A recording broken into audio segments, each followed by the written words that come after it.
I know the skincare girlies are gonna come for me because I don't do upward motions. You're supposed to always do upward motions. Okay.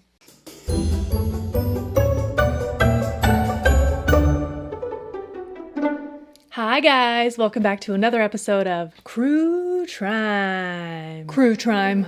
Crue Trime. My name is Sarah, and what I do here is tell you a terrible story to ruin your day and put on my makeup at the same time. So if that sounds like fun to you, then you're in the right place. So make sure you subscribe to this channel, turn on all of the little notifications, and then that way you will never miss one of my terrible stories. So actually today, instead of putting makeup on, I have worked a very long day. I'm mucho tirado, and I don't feel like taking this off just to put it back on, just to take it back off. So we're just gonna take it off. Yeah, we're gonna do a skincare party. We're gonna do a absurdly elaborate skincare plan. We're gonna do all the things today. No, I don't do this much every time. Now, as a former teen girl myself, I remember most of my teen girl energy being spent like doing schoolwork, hobbies, sports, friendships, boys. And you know, most of the time teen girl energy is girls supporting other girls. Pretty positive, you know? Yeah, there's catfights and drama sometimes, but I remember in my little group of girls, there was like 4-ish of us. And every year you kind of paired up within the group by like probably who had classes together or who was mad at who, whatever. You know how girls work. But when teen girl energy falls out of balance, not good. Think about it. How many teen girl movies are about this very subject? You know? Heathers. You look like hell. Yeah, I just got back. Jawbreaker. He is gonna die. The Craft. You don't even exist to me. Mean Girls. Boo, you whore. Well, today's story is so wild, you would swear it was the plot of like another teen girl thriller. But sometimes truth is stranger than fiction. Before I get too far into this, I'm gonna list all of the items that I'm gonna use as I'm going through this wildly elaborate skincare that I wouldn't normally do this many steps, but you know, we're just having fun. We're having fun. This is the story of Shanda Sharer. Shanda Marie Sharer was born on June 6th, 1979 in Pineville, Kentucky to Steve and Jackie Sharer. Steve and Jackie's marriage didn't last very long, so when they got divorced, Jackie and Shanda moved to Louisville and Jackie remarried. After only a few years, Jackie and that second husband divorced, so they moved again. And Jackie was originally from New Albany, Indiana, which is like right on the border between Indiana and Kentucky. And it was also very close to Shanda's father, Steve, and he had gotten married, like remarried also. He lived in Jeffersonville, Kentucky, which was only like 12 miles from New Albany. Shanda and her older sister, Paige, had always attended private Catholic schools, and Shanda was an excellent student. She was well liked, she had lots of friends, she played volleyball and softball, and was on the cheerleading squad. Shanda had a very big heart. She was very thoughtful and kind, and after they'd moved to New Albany, 19-year-old Paige had already graduated from high school. And Shanda wanted to go to public school for a change. So she did. You know, Shanda started 7th grade at Hazelwood Middle School. And Hazelwood Middle School was essentially co-located with New Albany High School, like right across the street. So that was quite a concentration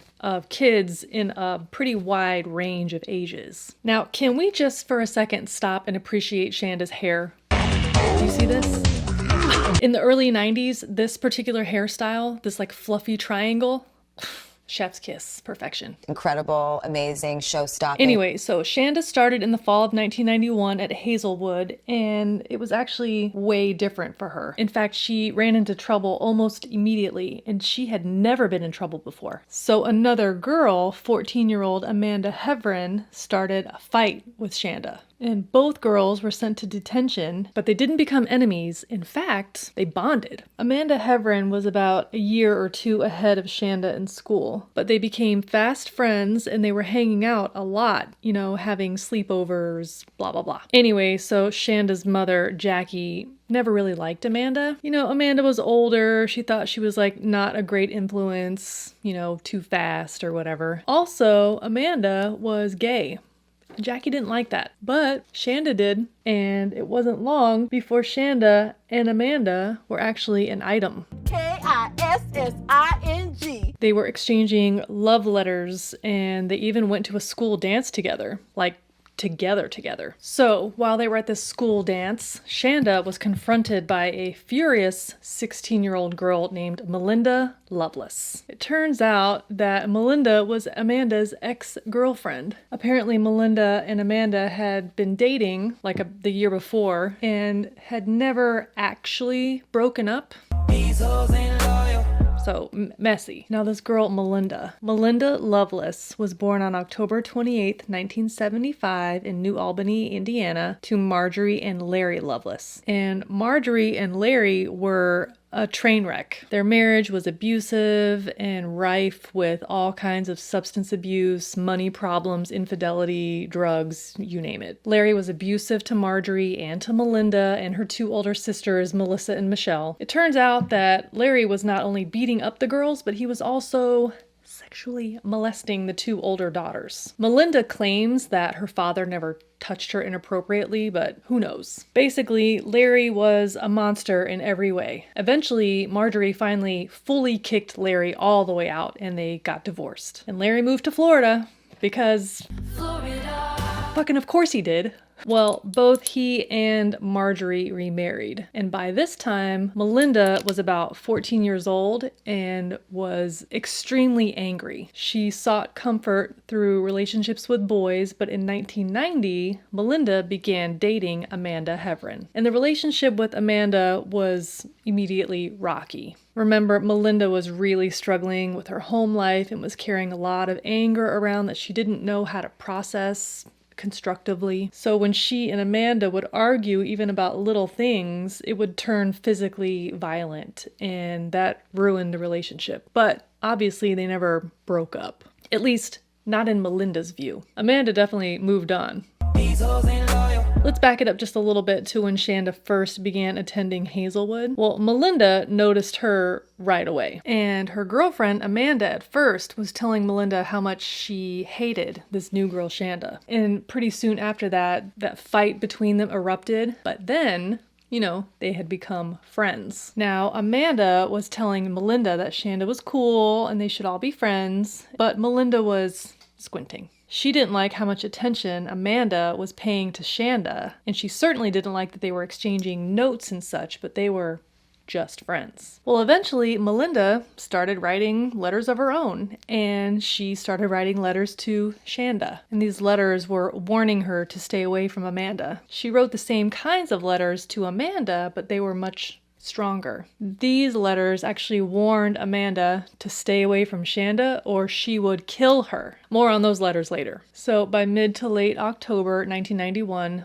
Shanda's mother figured out that Shanda and Amanda were more than just friends. Also, the drama between Melinda and Amanda was getting to Shanda, and she'd started to act mopey, and, her grades were in the toilet. She'd also started to change her physical appearance, like the way she dressed. She used to be very girly girl, and all of a sudden she's wearing really baggy clothes and not wearing makeup anymore. I mean, she was only 12 years old. I don't know what kind of makeup she was wearing, but whatever. Jackie started to sniff around to see if she could figure out why was Shanda acting so differently. So she started snooping around in her room. Well, when she was snooping around in her daughter's bedroom, she found this treasure trove of letters between Amanda and Shanda. And in these letters, it described some things, sexual things. Jackie was horrified. In her view, 14-year-old Amanda was a full-on predator, and she needed to protect her 12-year-old child. So Jackie confronted Amanda's father, telling him that she didn't think it was a good idea for their kids to be hanging around each other anymore. She also straight up forbid Shanda to be friends with Amanda anymore. She also eventually decided to pull Shanda out of Hazelwood and to put her back in Catholic school, this time at Our Lady of Perpetual Sorrow on the other side of town. Okay, so now Shanda is not at Hazelwood or near New Albany High School. She's essentially out of the picture, so you would think that Melinda would just move on. But no, she hated Shanda. And she was hell-bent on punishing her. Well, remember what I said earlier about channeling teen girl energy? Well, Melinda not only hated Shanda, but she was obsessed with her. Nastiest, skank, bitch. You guys remember what it's like to be a teen girl. She was continuing to make threats against Shanda, both publicly and in written letters. Now, Amanda claims that she turned over some of these threatening letters to this youth prosecutor, whatever that is, but no investigation was ever initiated. So a couple of months go by and everything seems to be getting better for Shanda. I mean, to Jackie's knowledge, the Amanda situation was long over and Shanda actually started to perk up. She had made new friends at her new school, her grades were back up, and she had even joined the basketball team. On January 10th, 1992, 16-year-old Melinda Lovelace decided that she was going to kill Shanda Sharer for being a copycat and for stealing her girlfriend. Melinda's bestie, 17-year-old Lori Tackett, knew about the plan and enlisted the help of two other shitheads, Tony Lawrence and Hope Rippey, both 15 years old. 15, 16, and 17 years old, you guys. Just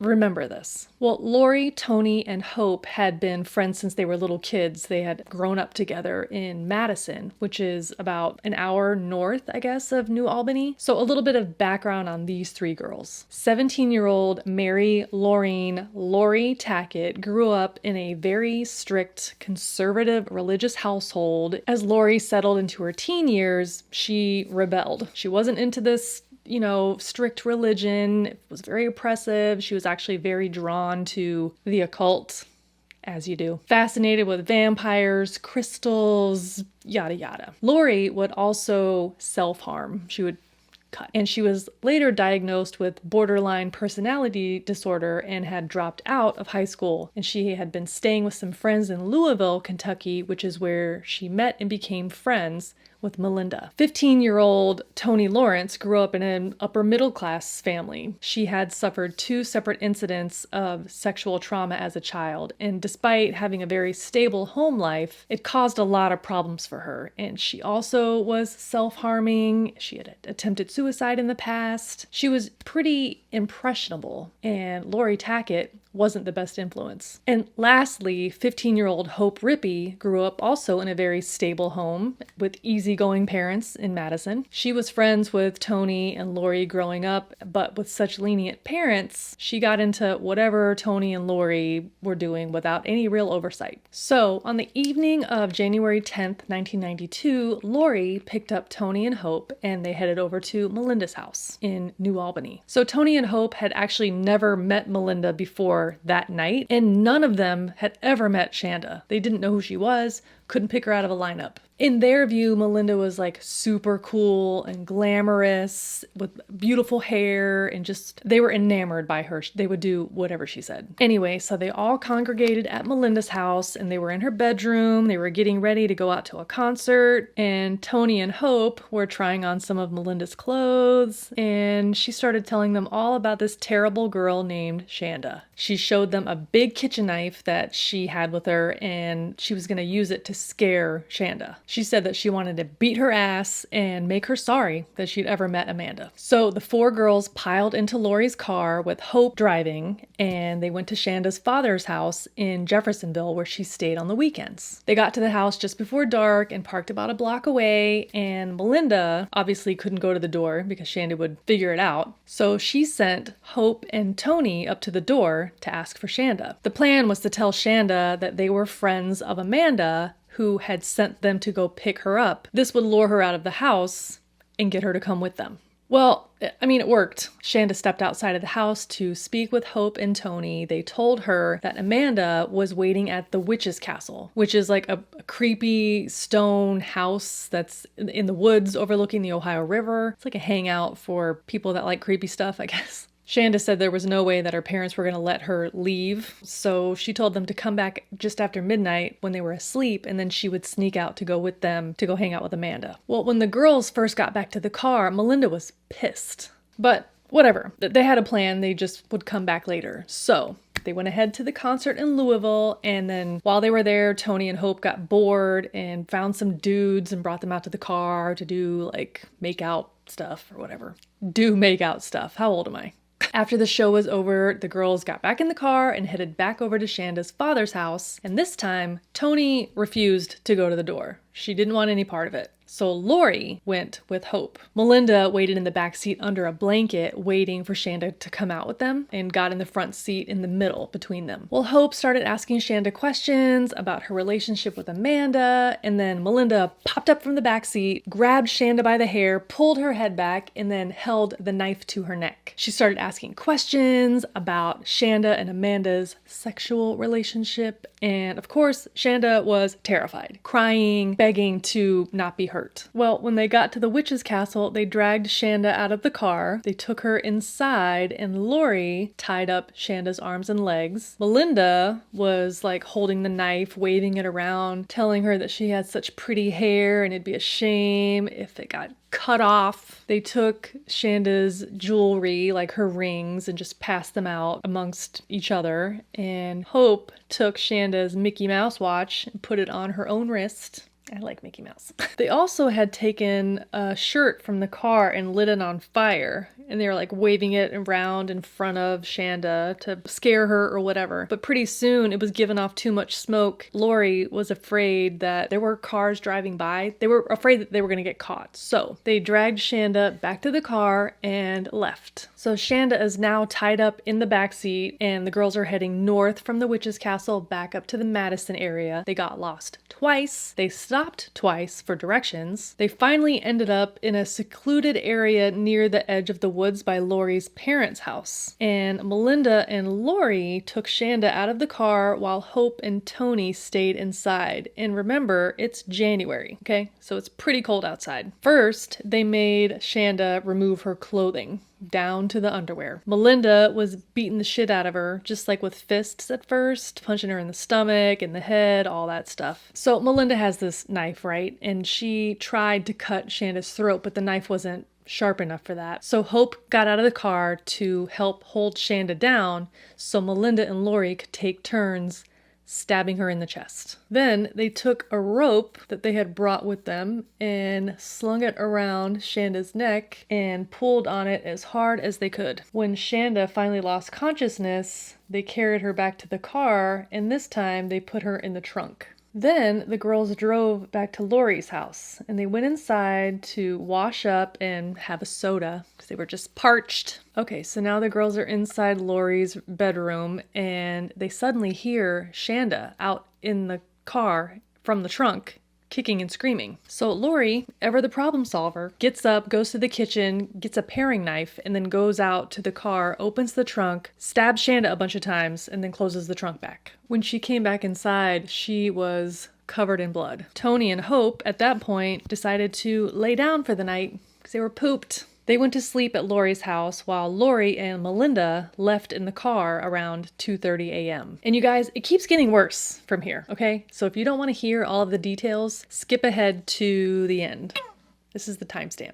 Okay, so now Melinda and Lori are out cruising the country roads with Shanda in the trunk. They could hear her screaming and crying. She was clinging to life with everything she had. This poor girl. I mean, the girl would not die. Well, at one point, Melinda was driving and they had stopped. Lori went back to the trunk to beat Shanda with a tire iron, hitting her in about the head until she felt it cave in. They also sexually assaulted Shanda with the tire iron, putting it in places. You know which places. After all that, Melinda and Lori came back to the house. It was just before daybreak, laughing and giggling about what they'd been doing to Shanda for the last 4 hours. Then all 4 of these shithead girls piled back into Lori's car. They drove out to the country to dispose of Shanda's body, stopping first at a gas station. And Tony went inside and bought a large bottle of Pepsi, like a 2-liter bottle, poured it out, and then they filled that bottle with gasoline. Told you it gets worse. So Hope was familiar with the area, and she recommended a spot out on Lemon Road north of Madison. They were like out in the woods, man, and Tony stayed in the car this time. Lori and Hope carried Shanda, who was wrapped in a red blanket, into the field. Hope poured the gasoline on Shanda, and then she was lit on fire. Who lit the match? Don't know, but does it really matter? Incredibly, or horrifyingly, Shanda was still alive. They watched her writhe in agony, and then the 4 shitheads went to McDonald's and had breakfast. They were giggling about how the sausage patties looked like Shanda's burnt body. No, don't like that. So then after all of that, Lori and Melinda took Tony and Hope home, and then those two girls went to Melinda's house and fell asleep. So now it's later that morning. It's now January 11th, and at 10:55 a.m., two hunters discovered Shanda's body, like immediately. They initially thought it was a blow-up doll or a mannequin. It's never a mannequin. They quickly realized that they had found a brutalized child. Meanwhile, Shanda's father had woken up to find Shanda missing, and after calling all around and getting in touch with Shanda's mother, Jackie, they filed a missing persons report at about 1:45 p.m. that afternoon at the Clark County Sheriff's Office. Since Shanda's body had been discovered in Jefferson County, the connection to this missing persons report in Clark County wasn't super obvious at first, but that wasn't really going to be a problem because once these shithead girls woke up, they started talking. Melinda Loveless was so proud of herself that she told Amanda Heverin just a few hours later. In fact, she had Amanda Heverin come over and she showed her the trunk of the car, the bloody trunk, bloody handprints, bloody clothes. So Amanda claims that one minute Melinda and Lori would be laughing and then the other minute they'd be crying. So she claims that she didn't believe it was real. So she didn't tell anyone. Shanda's parents were frantic. I mean, they're calling everyone, including Amanda, who claims that she never got any call or message from Shanda's family.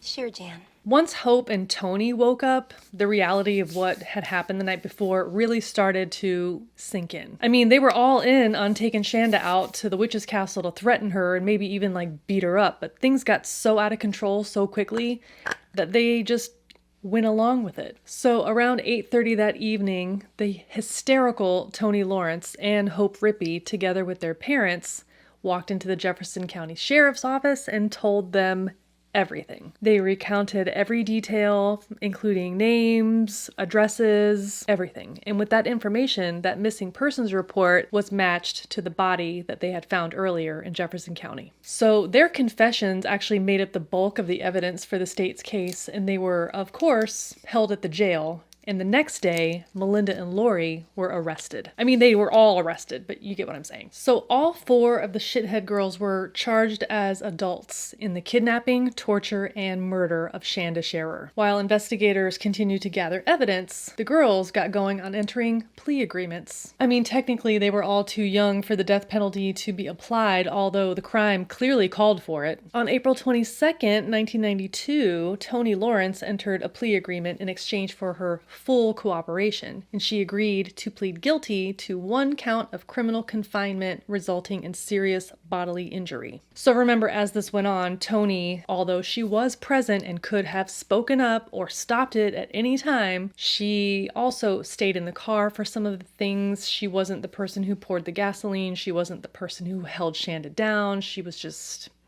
there. So she testified that she was afraid of Melinda and Lori and expressed remorse and sorrow to Shanda's mother, who essentially told her to eat a bag of dicks. Tony was sentenced to 20 years in prison, the maximum allowed by law. The sentencing hearings for Melinda Loveless and Lori Tackett started in December of 1992. Shanda's mother gave heartbreaking testimony about losing her child in such an unspeakable crime. Judge Todd cited all of the factors in the case. Melinda Loveless was most definitely the ringleader. She and Lori were the most egregious participants in the crime, which was also incredibly gruesome. They were both sentenced to 60 years in prison, the most allowed under their plea agreement terms. Melinda sobbed, and Lori was totally stone-faced. Hope Rippey was also sentenced to 60 years, but she had 10 of those years suspended as probation, and she would have to serve at least 25 before being eligible for parole. Tony Lawrence was released on parole on December 14th, 2000, after serving 9 years in prison. In 2004, Hope Rippey's sentence was commuted to 35 years based on her sincere remorse, good behavior, and evidence of rehabilitation. She was later released on April 28th, 28th, 2006, after serving 14 years. Lori Tackett was released on January 11th, 2018, after serving 26 years, and Melinda Loveless was released the next year on September 5th, 2019. Now, as you might imagine, Shanda's mother, Jackie, not happy.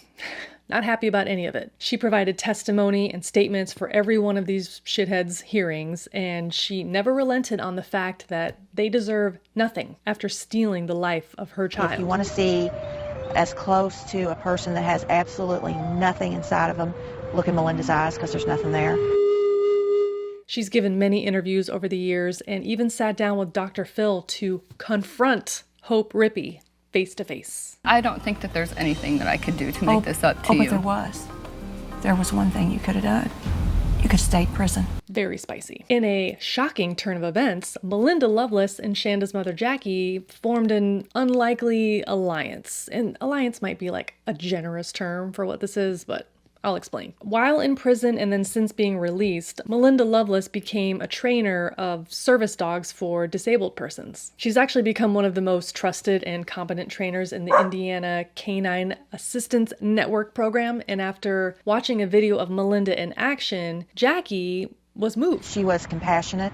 I think the ICANN program allows her to have something in her life that shows her unconditional love, that she can show that love back to, and there's a result. And there's never any betrayal on either side. She saw that Melinda was capable of good, of compassion, and she decided to donate a puppy to the program in Shanda's honor, and she allowed Melinda to be the one to train it. Jackie said, quote, "If you don't let good things come from bad things, nothing gets better." Well said, Jackie. And that, friends, is the story of Shanda Sharer. Okay, I know this was a little different than what I normally do, sort of like reverse operations, but all of the items that I used in my elaborate skincare routine today, I will make sure to link down in the description box if you're interested. If you have a Crue Trime story that you would like to recommend to me, then also look down in the description box. There is a link to a Google Doc where you can fill in all the dirty details. I would love to hear from you. Thank you so much for hanging out today and for watching this video. I really appreciate it. If you want to see more videos like this one, then consider subscribing to this channel before you leave today. I upload new videos here on YouTube every week, and you can follow me on all of the other socials as well. That is it for now. I'm tired and I'm going to bed. I'll catch you next time in the next video. Bye! How do I look? Did I say prison? Fucking shit. Melissa, nope, in the oh my god. And Linda, who's Linda? Somebody's in the litter box. Oh, look who's here! It's Pete! Hi, Pee-Pee. Hi. You want to say hi to the people? No.